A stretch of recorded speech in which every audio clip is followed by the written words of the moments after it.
欢迎收看《新闻大白话》，我是主持人翟轩。马上欢迎一下这个阶段加入我们讨论来宾，公民人士郑春琪。欢迎大家好，台大哲学系教授苑举正。翟轩好，各位观众朋友大家好。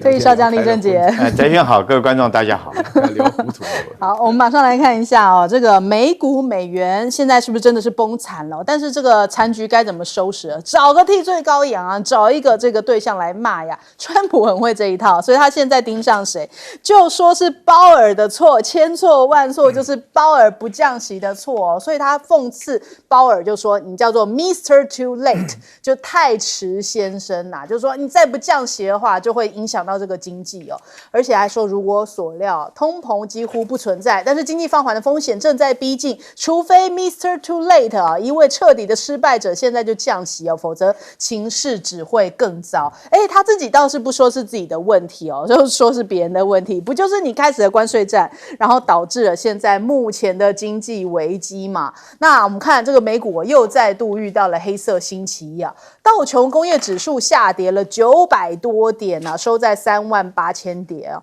然后包含了这个纳斯达克啊、S&P 500啊，全部通通都是下跌的情况哦，而且美元指数也是急速的下挫，现在一度还跌破了98关口哦。那这个截至目前为止呢，这个指数已经跌超过1%了。那甚至连这个微博热搜啊、百度热搜啊，都出现了美元跌麻了这样的一个词条。那华尔街日报也提，川普的关税引发资金的外逃，这可能会损及美国金融至尊地位。那现在看起来资本战争哦，这个借贷成本升高，还有资金外流哦，所以对于美元来说的话，就会持续走弱。6.6兆的美债也快要到期了，是不是也代表美国政府的一大危机？现在不止股市搭上了大怒神哦，连美国10年期公债的殖利率也搭了云霄飞车。近期更传出哦，是不是有中国大陆跟日本呢要到货美债的这样的一个市场传闻呐？那但是呢，这个我们看美国的财长贝森特，他说政府有足够能力可以应对任何潜在市场波动，比如说加大美债的回购力道。还有办法再回购吗？那另外这个现在反映出来，川普其实像热锅上的蚂蚁哦，但是呢，中国大陆是不理你，就继续我该出的招，有序的一张一张出招，一张一张出牌。那现在出哪一张牌呢？其实不止哦，中国大陆停买了美国的黄豆哦。美国的2大产品哦，比方像是棉花，这个也现在销量也是惨衰了进口量惨衰了90%哦。今年的第一季哦，仅占去年同期的1%啊，出现了巨额的落差。还有呢，根据大陆的海关总署的数据显示，包含了液化天然气。已经连续7个月已经没有跟大陆没有跟美国购买了。小麦呢，3月进口量也已经归零了，所以哇，这个牌还很多张啊。那我们看这个纽时有一篇报道，他就讲说，美国的选民选择川普其实一定程度上面呢，是因为他们想要一个敢于斗争的人。比方说呢，我们来看一下这个示意的画面哦。他说呢，因为川普很善于在镜头前呢挥舞拳头来作秀哦，但是这个秀发现越演越好像不如他的预期，因为呢，他只是一个作秀的人，在这场中美贸易战当中哦，他发现真的到了对决的擂台上面的时候，完全不是中国国家主席习近平的对手，不是中国的对手啊，所以现在看起来，他对于自己己方的杀伤力，甚至远远超过这个对手对于美国的杀伤力，就是他自己伤了自己很多啦。那再来最新的关税出台之前，其实东南亚一项民调就发现如果被迫在中美之间2选1，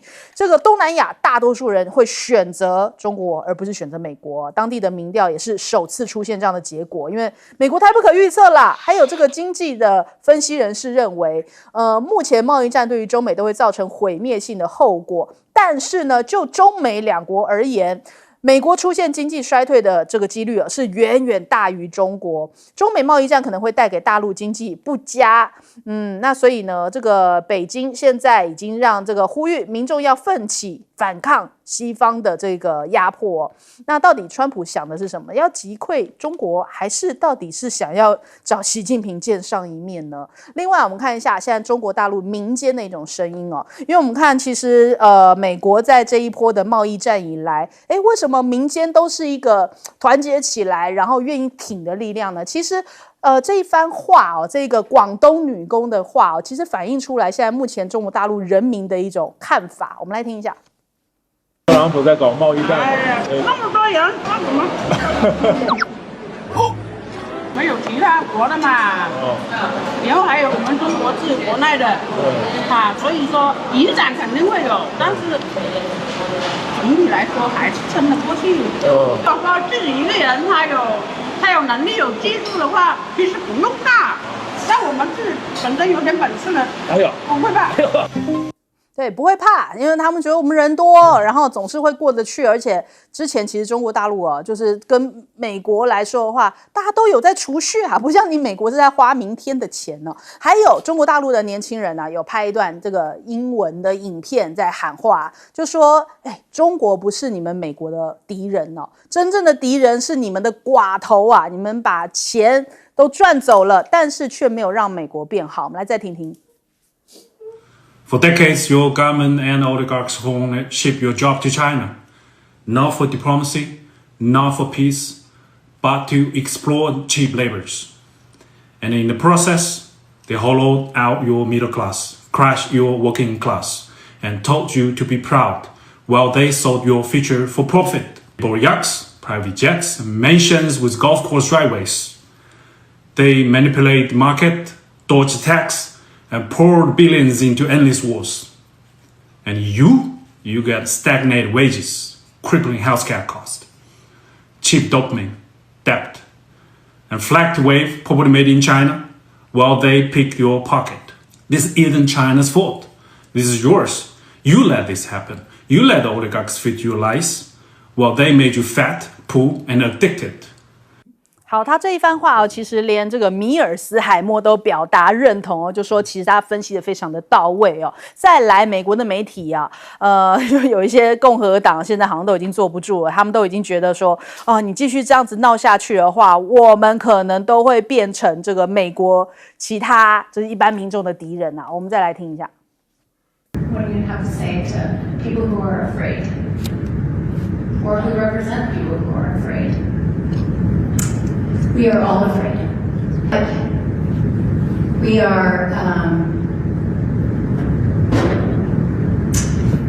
we're in a time and a place where I don't know. I certainly have not been here before. And I'll tell you, I'm oftentimes very anxious myself about using my voice.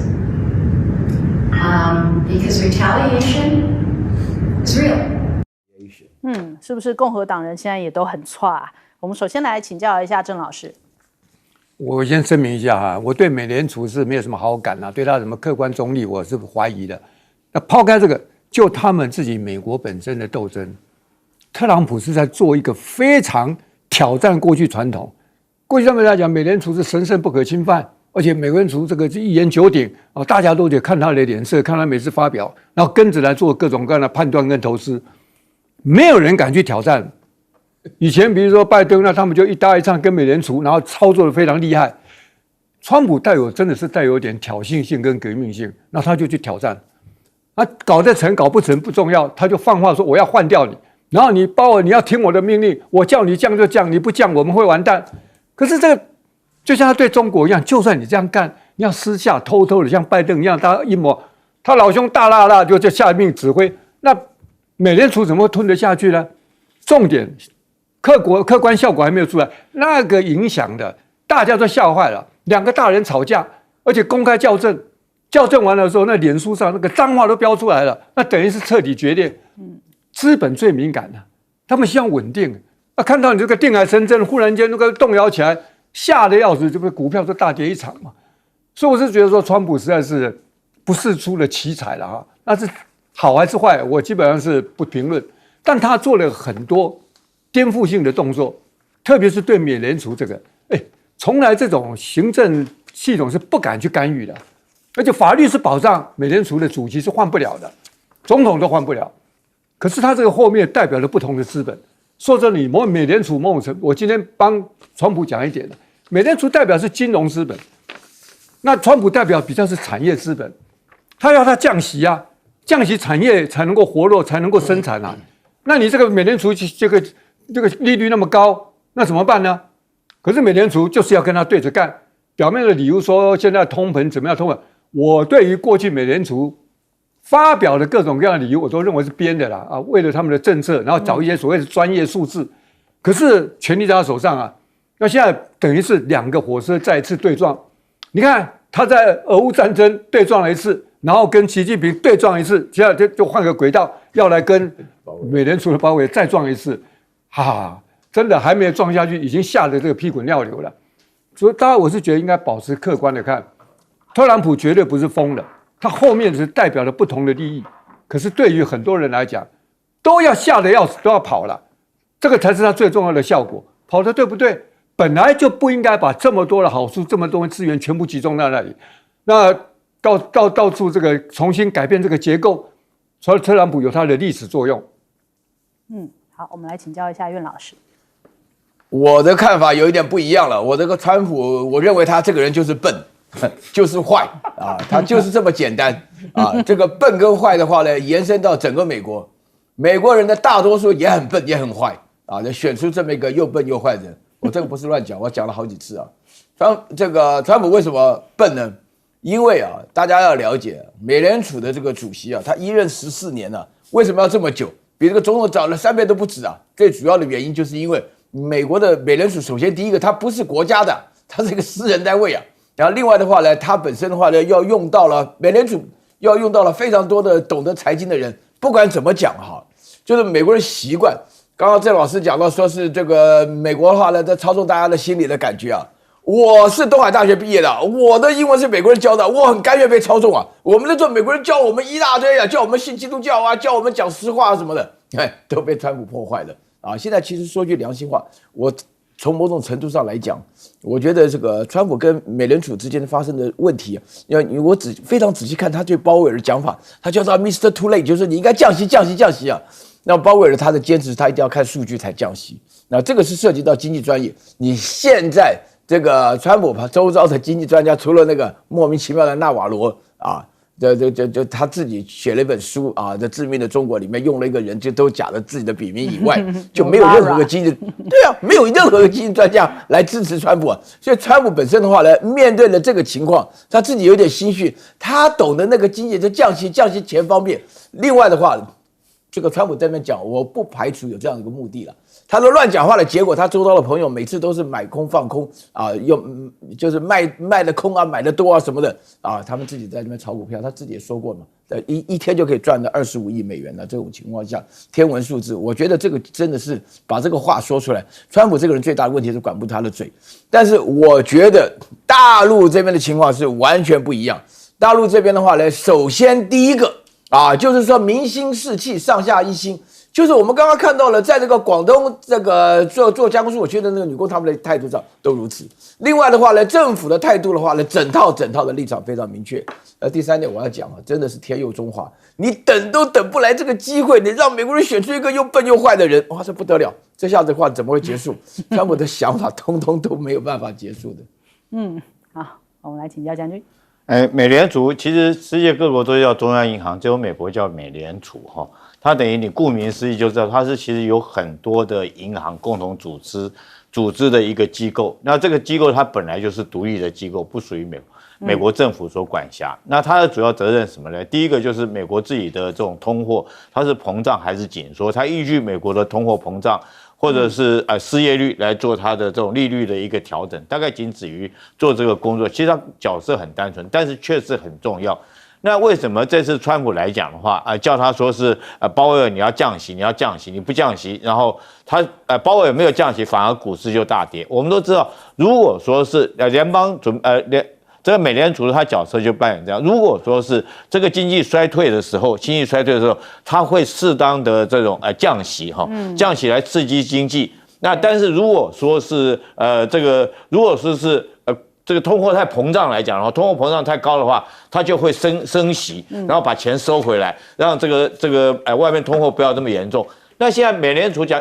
鲍威尔讲，不是川普叫鲍威尔降息，就代表一件事情，就是他自己承认一件事情，现在通货膨胀很严重。但是鲍威尔他判断说，现在通货可能没办法降下来，但是川普他认为说是经济可能会衰落，所以在这种两个势力之下，我觉得说，川普讲这个话，代表说美国经济马上面临一个衰落，而且通膨是降不下来的，所以第二天我们才看到美国的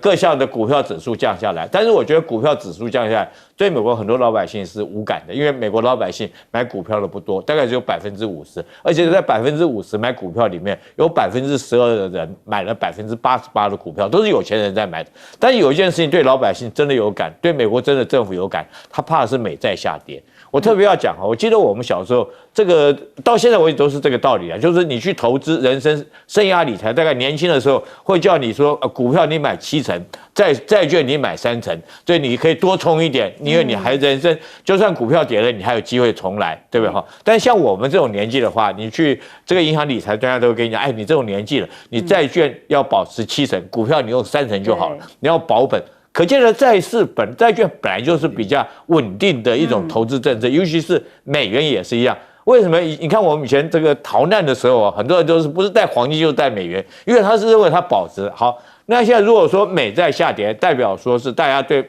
这个美国来讲的话，整个金融机构就不再有信心，尤其是这次来讲，说是美债殖利率升高，殖利率升高就代表是债券价格下跌嘛，因为债券价格是固定的。那他如果说债券价格下跌，他当初给你的利率是这么多，当然殖利率感觉上就会升高。但现在问题是什么地方？是今年6月份你就有6.3兆的这种债券要到期，你美国要去买新债，要去借新债来还这些旧债，不然你就破产了。就像是我借给苑老师，对不对？10万块钱，我答应说下个月还他，结果到下个月来讲的话，就我还去跟别人借10万块，别人看到我急，他就说那我这样好了，我借你10万块没问题，可是我的利息要到10%的利息。大家要知道，如果说是殖利率美国国债殖利率都要4%以上的话，那你想想看，银行一般给企业贷款那个利率会到多少？可能是7%以上嘞。那如果说这个我们一般民众去用信用卡的话，那搞不好10%以上那民众哪受得了？美国尤其是不管房贷或购物来讲，他们习惯用信用卡，我觉得对美国民众来讲的话，这才是真正让他们感到痛的地方。郑老师要补2句。习近平今天能够跟川普对着干，就是他国家机器，中央银行听他的。川普多么羡慕中国啊！美联储不听他的，那个两边打起来都不对等啊！所以我是觉得是，你要换个角度，他多么的急啊！这个说明制度的优越性。好，我们先休息一下，广告之后马上回来。川普现在也对于哈佛杠上了，就是连精英人士他都已经要这个无条件的这样子，在无差别的下手。那我们看看这个对于哈佛下重手是要撤掉10亿美元的研究经费知情人士讲说川普政府和哈佛大学针锋相对美国的官员原本认为呢，他们4月11号交给哈佛那一份庞大的要求清单是为双方开启谈判的保密起点。不过哈佛不吃这一套哈佛就把这个信公诸于世。那美国政府就非常生气因此不断升高打算撤销哈佛10亿美元医疗卫生研究经费的这样的一个做法的。那所以哈佛现在打算要提告，说这是干涉学术自由那我们还看到有一些这个专家或者是学者或者是政界人士都为此跳出来公开指责川普。比方说像是这个马赛诸塞州的州长呢，他就公开这个指责川普，他说哈佛大学受到的影响正在损害美国的竞争力因为有一些研究人员正在离开美国到其他国家寻找机会，这对科学和创新进行数十年的投资之后其实美国是把知识资产拱手让人，你在把人赶走你要把这些知识学者科学家全部都赶离美国吗？那马克宏赶快招手就说欢迎法国欢迎你希望呢呢，你们这些要离开美国的精英们哦，可以考虑一下法国。因此，他下个月要启动资助计划，希望呢吸引这个来自美国的一些大学或是研究机构的这些国外科学家来法国工作。那再来还有一大批人哦，可能是选择离开美国回到中国大陆啊，因为有一些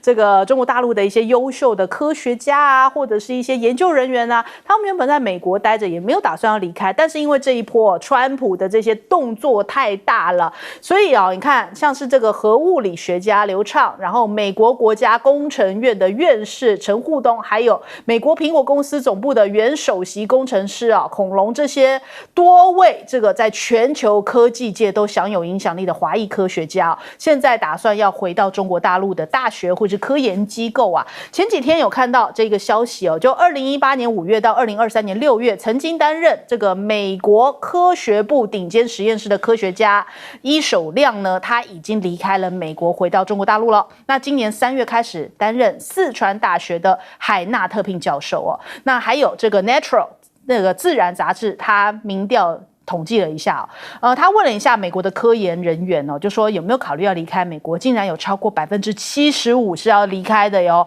那相当于这大概有1600多人，这样那么大的密度的科学家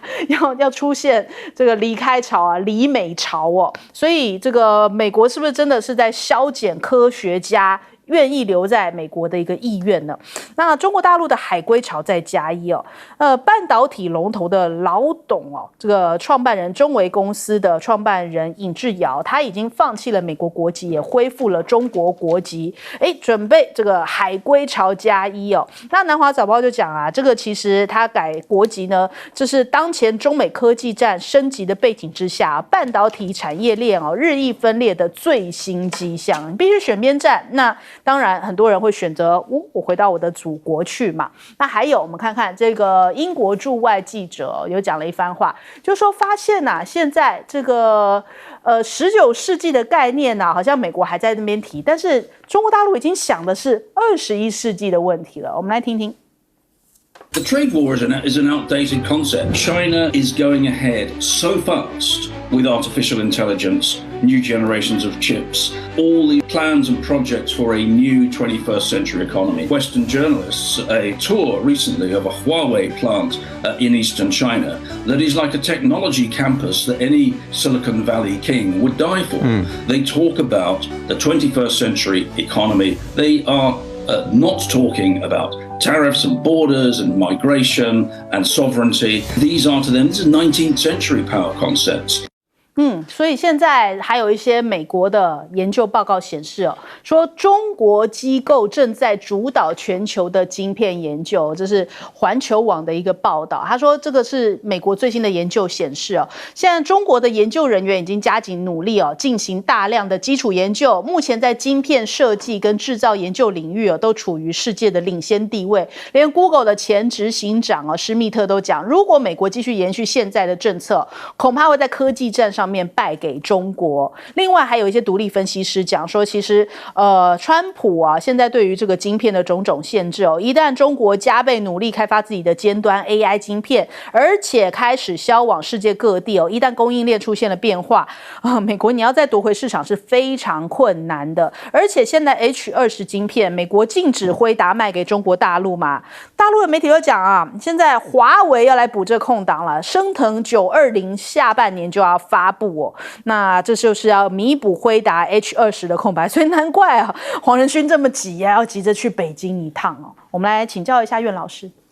这个我觉得这个 Eric Schmidt 是原来 Google 的 CEO 他讲话的时候我都非常注意他前后讲过4次。第一次他认为说中国差美国很近了，3到5年；第二次的话呢变成2到3年，然后第三次的话呢，前不久他讲6个月，现在他讲的话，美国极有可能在科技上的这个层次会输掉那因为这里头的话呢，刚刚跟大家稍微介绍一下这个迈克尔这个英国的记者，他为什么提出这个未来的科技跟19世纪的这种概念他讲的19世纪概念的话呢，就是什么关税、边界、移民这些概念的话呢，大家都会觉得有一种宿命论的想法，就是你不到发达国家的话呢，你就没有机会发展。这个其实也是我小的时候的一个基本上的一个理念就大家都读书嘛，来台大去美国，就是很自然的想法，就觉得美国生活条条件非常好啊。那么这个里头的话呢，就是讲到这一次的话呢，我到了河南安阳啊，去参观的甲骨文的同时，它是甲骨文与这个人工智能啊，我们这边叫人工智慧的一个结合，就是大型语言系统啊。那个时候呢，我就感觉到在大陆现在的话呢，它有3个趋势是非常重要的。第一个趋势呢，就是所有的科技人才呢，在发展的过程当中呢，他们一定要最新的、最专的，而且最前沿的啊，因为他们是用国家的力量来推动这个新的科技的发展，这个很少有。这个刚刚郑老师在强调，这是制度上的优越，我们没有话讲。那第二点的话呢，就是说是所有的这个年轻人，他们在选择上来讲，都会觉得要想尽办法要配合国家的政策。我这边并不是在讲别的，我觉得大陆的年轻人搞不好比老年人更爱国。啊，我感觉上这样的，实际上也是这样子。然后第3点，我觉得最重要的是，就是你这边提到了，就是很多人的话呢，会感觉到所谓的科研人才啊，我必须要强调一句话啊，因为我从小就是在这种台湾，就是台大一直帮这个美国训练人才，然后到了美国读这个研究所嘛，包含我们郑老师在内，也在哈佛大学读书啊。那在这种情况下的话呢，那个大家都会觉得说，我们喜欢美国的那个时候呢，会觉得美国生活的条件好啊。但是如果说美国现在生活条件不好，如果美国的科研单位不好，那我觉得那个川普，我刚刚讲对他稍微批判严厉一点，但是我觉得他比我想象中啊还要笨，还要坏。为什么呢？因为美国最强的2个，一个就是美元嘛，对不对？美国可以乱印钱了，没有人有这个资格，美国有这个铸币权啊。所以呢，你任何问题呢，所以说那个贝森特才讲啊，我们大不了就再印一点钞票，把这个债买回来嘛。所以他讲这句话的同时，就表示这个美国最强。但美国另外一个比美元更强的是美国的高等教育啊。大家知道美国的高等教育啊，像我弟弟也是在美国读书的，他读的是常春藤的学校啊。那我到那个学校到 Dartmouth 去看他的时候啊，我就由衷的佩服啊，就说美国为了高等教育的时候，他不惜花多少钱，把全世界的人才都吸引过来啊。所以说那个时候有很多人讲说，美国成功的因素是在 H1B 啊，就是美国把好的人才留下来工作的签证。那这个是美国是一整套的。那现在川普第一个打败了美元，让美元下滑。然后第二个的话，哈佛大学我看是有史以来第一次告了他好几条啊。基本上的话呢，他干涉人家的这个大学里的教育，这个基本上算是违宪了。那这样还得了？好，请教郑老师。我还是觉得川普是非常复杂的啊。魏老师讲他那么笨，那从某个角度不是对我们应该是蛮好的吗？我们应该很高兴。可是讲到他有时候气急败坏，觉得他在乱搞。但我还是认为他有他的价值观，他是很奇怪，他是资产阶级，他是有钱人，但他挑战很多美国主流的价值。那哈佛大学不得了啊，大家都知道那个是精英意识形态的最顶端，我是那个学校出来的，看到自己母校被挑战，我是蛮高兴的。为什么？从某种角度，你看他这个拿的权力就削减那些什么各种各样的开发总署啦、教育部，他现在是拿了钱，对于这个私立学校没办法，他就用补助来削减它。但是因为挑战的是，他要教他们怎么样把价值观，比如说多元包容，这个公平，他说这个东西不行啊。那哈佛大学号称学术自由的殿堂，独立这个怎么可能受？而且面子也挂不住，就跟他杠起来了。我先讲个差的，不要小看这些啊。哈佛大学或者像这常春藤、像耶鲁、像这个，其实他们本身都很有钱了，校友都很有钱了。他们那个学校那个基金，像我看到哈佛是500多亿，耶鲁是400多亿。你川普现在搞他扣他钱，那他们怎么办？他们又开始抛售，因为他们那个基金的钱也拿去投资啊，参加很多私募基金，然后就一看不得了，他就抛售，准备跟他硬着干。所以一方面他们当然是跟他对抗啊，就提告诉，然后不让步，因为这不能让啊。另外一个东西是这个东西会产生的延伸的效果啊，就这个互相之间到底最后到法院会怎么判？学术自由跟他认为你教的一些价值观，你这个教育领域是败坏的，这个让他们去争，可是客观效果就跟刚刚一样，他跟美联储一争，他的资本就吓坏了。他现在一争，很多科学家、很多精英就受不了了，觉得学术环境不安定，觉得不安全，特别是外来的，他说觉得你们这些人其心必异，那甚至可能会被监察，所以大家就开始跑。那这个地方我的感觉是很复杂了。我是40年前就下定决心要回来了，并不想留在那里。严格讲，全世界的精英都被美国人吸走了。他们是捡了很多便宜啊，人家母国辛辛苦苦把这个精英培养好，他就坐享其成。那这些人有时候还帮美国人发展各种各样回来打压这个全世界。你现在弄不下去了，也很好，早就该走了。所以川普做了很多平衡，你觉得他乱搞也好，可效果上是本来就不应该把所有的资源跟精英全部集中在那里嘛。那这个时候，哎，大家往外跑，那大家就热得像法国说，哎呀，你丢我捡，要赶快回来。但是很重要一点哦，要不是像刚刚岳老师讲，中国大陆有一群勤勤恳恳的死守在那里的，把那个地方发展起来，而且形成力量，形成可以跟川普挑战。那要不然这个结构是不会变的嘛。美国今天受到这样的威胁是，中国太多人。你看，他们很多，全世界在 AI 人工智能里面都是华人啊，不是美国的华人，就是中国大陆对不对？华人、台湾华人，这是很讽刺的。可这人家在中国大陆，包括最近的 DeepSeek， 都是本土的，他们没有因为这样就背离自己的祖国，才产生这样的力量，产生这个客观的作用。所以有时候要看啊，这个我是觉得说，从总体来讲啊，川普这个东西是个非常复杂的，但我们当然欢迎啊。这个有人。我不晓得有没有会回台湾了啊，这个也是欢迎，但是这种地方是一个非常世纪性的，他在挑战，包括跟哈佛教育的独立跟所谓的行政权的介入，那到底将来会如何呢？实在是拭目以待。好，请教将军。美国现在之所以成为世界的霸权跟个流氓一样，到处去欺负其他的国家，我想有几个原因。第一个，它的军工业因为它的美军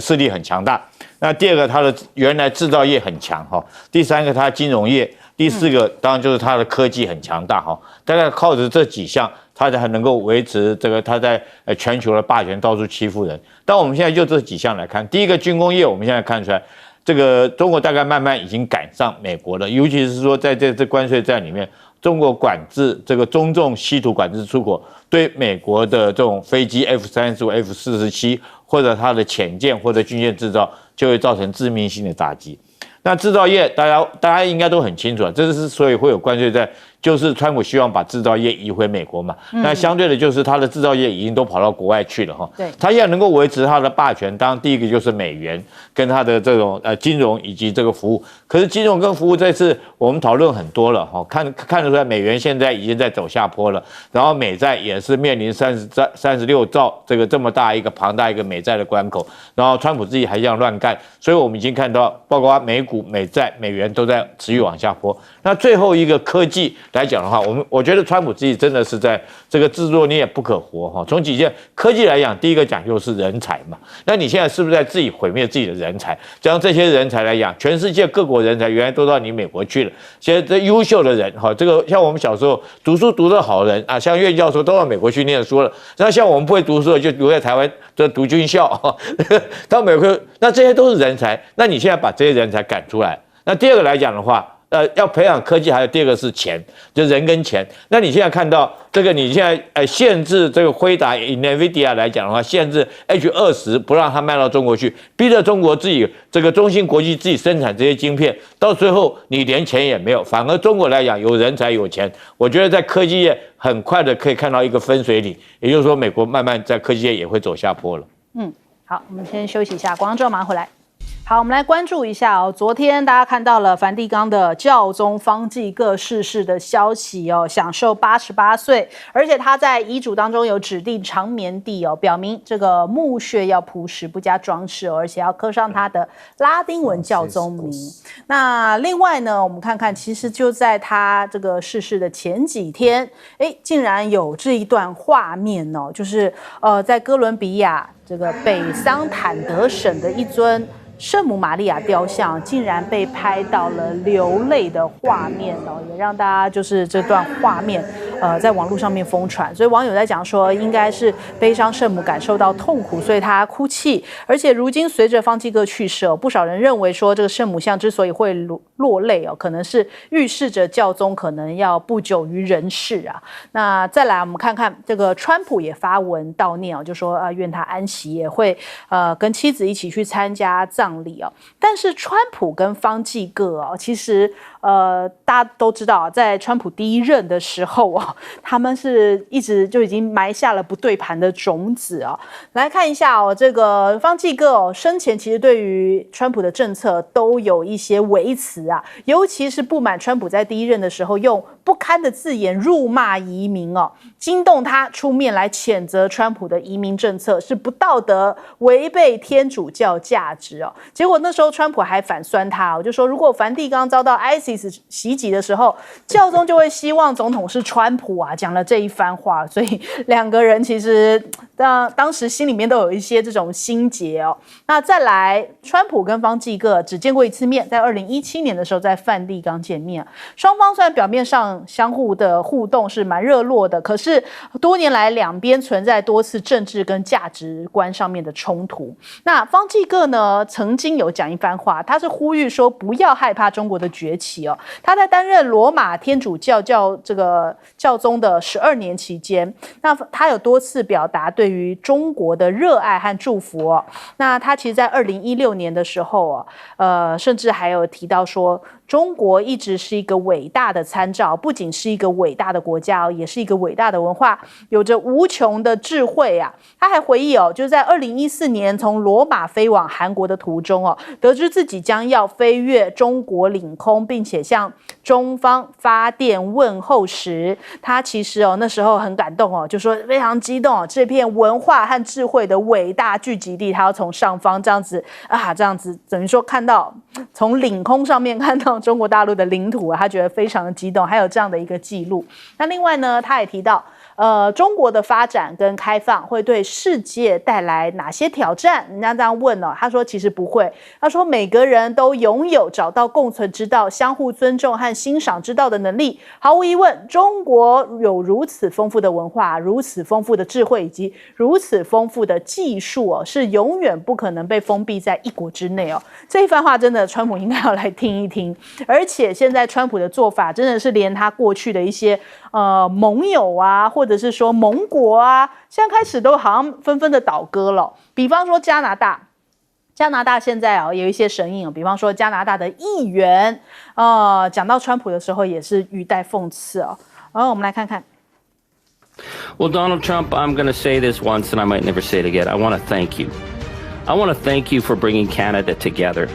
It took such a malignant, narcissistic slug like you to make us put aside all of our differences, all our regional fights, all of our concerns with each other, and realize that we actually had to stand up for something better, which is standing up for the rule of law, standing up for democracy, standing up for decency. And we know that we're on your border and it freaks you out because you and your incel gang are so freaked out about diversity, equity, inclusion.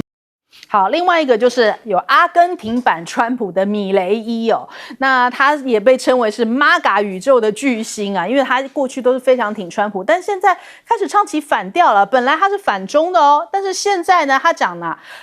这个在贸易方面他讲说反其道而行，不断的放宽关税跟进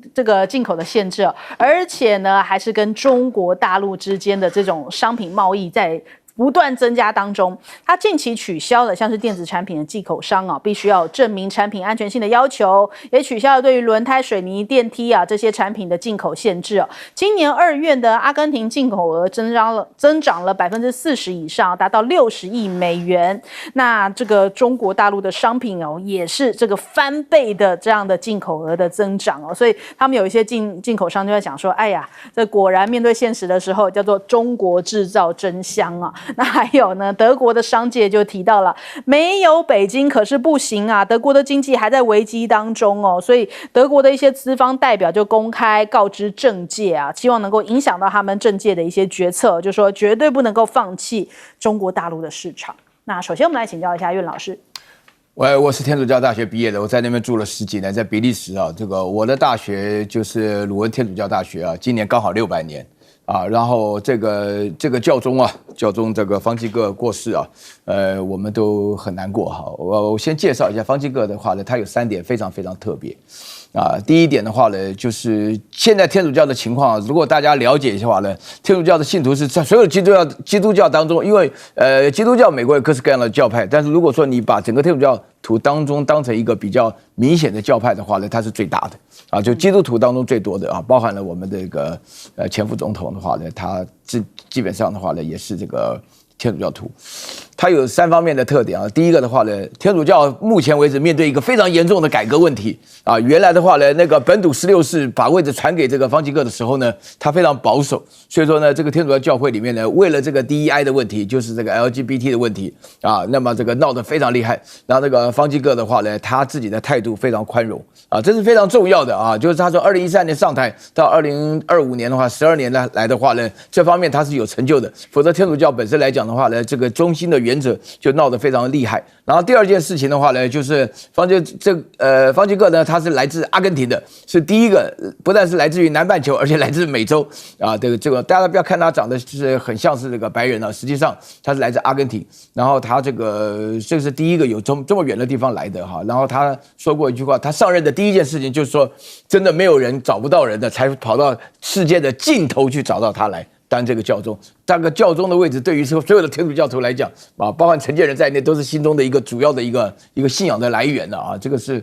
大家都知道这个基督教历史。然后第3个的话呢，就是方济各呢，他们致力于改善梵蒂冈跟中国的关系。啊，那一直不断，因为我在留学的时候啊，中国的天主教会的话呢，产生有这个表面上的爱国教会，跟这个私底下的话呢，就是地下教会，种种的方式，他们定了很多条约，大家可以了解这段历史。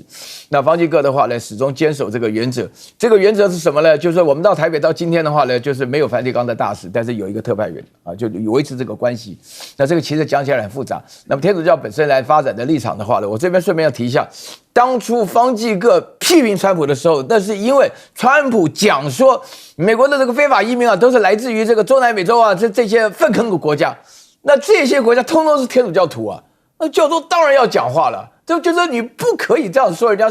家的国家是粪坑。那个川普那个讲话更过分了啊！他说什么？他说我们希望挪威这种人多来移民。少让那些粪坑国家到我们这边来卖什么毒品啊，什么犯罪什么的。那这个的话呢，就是严重的种族歧视。那在这种情况下的话呢，我觉得教宗讲的也都是刚好而已啊，这本来就该骂，你怎么可以乱讲人家国家是那个，对不对？难听啊。好，请教郑老师。我们年轻的时候，这种教宗过世是非常惊天动地的事情，整个台湾社会会关注很久。那包括到最后教宗选出来，到家好像才放假也可以。但这几年世界太乱了，然后尤其最近川普搞得大家鸡飞狗跳。那么这位教宗其实是非常不错、非常独特的。刚刚那个苑老师已经不过刚刚提到那个圣母流眼泪啊，我这2天也看到，也是属于预言型的啊。就他们在1399年就有一位爱尔兰的这个主教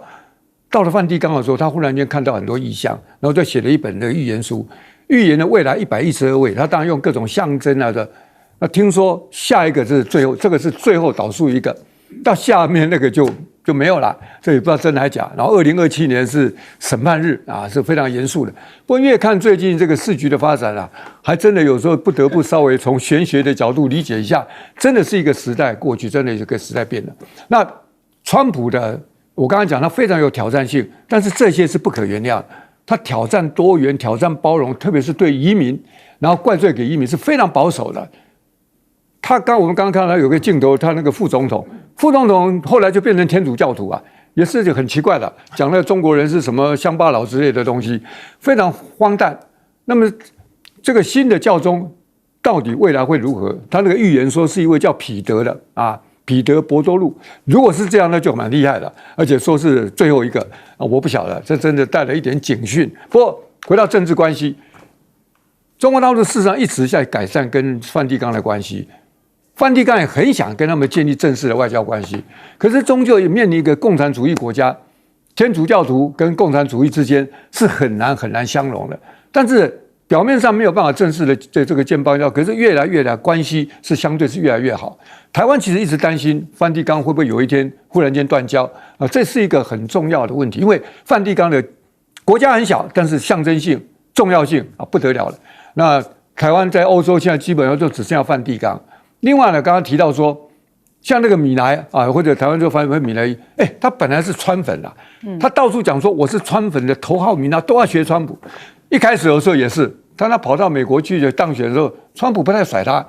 然后一开始跟着川普是修理中国的啊，那对着中国很坏。可是后来发现苗头不对哦，尤其他发现很多现实的经济关系、贸易关系是需要跟中国好好合作的，所以最近他就没有跟川普同调了，他自己走他自己的路。我是觉得这个是都反映了中国在整个全世界的关系都在变化。那刚才提到加拿大那个议员，那个是讲的很难听的，连鼻涕虫都讲出来，是咬牙切齿啊。但是